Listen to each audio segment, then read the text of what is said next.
പലരും ശിഷ്യന്മാരായി പേരെടുക്കാൻ കഴിയാത്തതുകൊണ്ട് പലരും പേര് ഇന്ന് ആയിരിക്കുന്നത് ക്രിസ്ത്യൻ എന്ന് തന്നെയാണ്.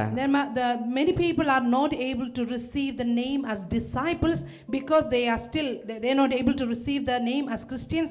Because they are just disciples, they haven't received that real anointing. ക്രിസ്ത്യാനി എന്ന പേരിന് അർഹമാണെങ്കിൽ അത് ഏറ്റവും ആദ്യത്തെ ഹല്ലേലൂയ കാര്യം ഇന്നതത്രേ.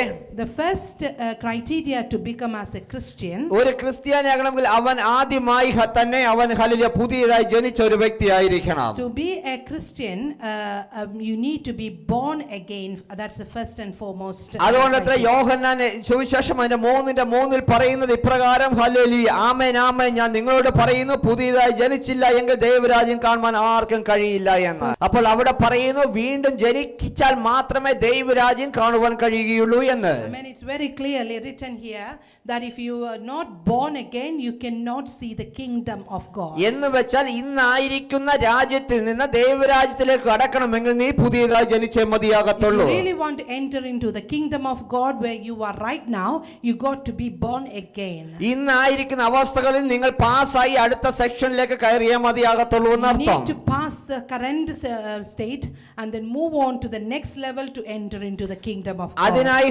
നിങ്ങൾ യേശുവിന്റെ ശിഷ്യത്വത്തിൽ അടിമപ്പെട്ടേ മതിയാകത്തുള്ളൂ അത്രേ. For that you got to accept the discipleship of the Jesus. അവൻ പറയുന്നത് അനുസരിച്ച് മൂവ് ചെയ്താൽ മാത്രമേ അത് സംഭവിക്കുകയുള്ളൂ അത്രേ. You got to move according to what he has asked you to do. ഇവിടെ പറയുന്നു വീണ്ടും ജനിക്കണം എന്ന്. It is very mandatory here to as first thing.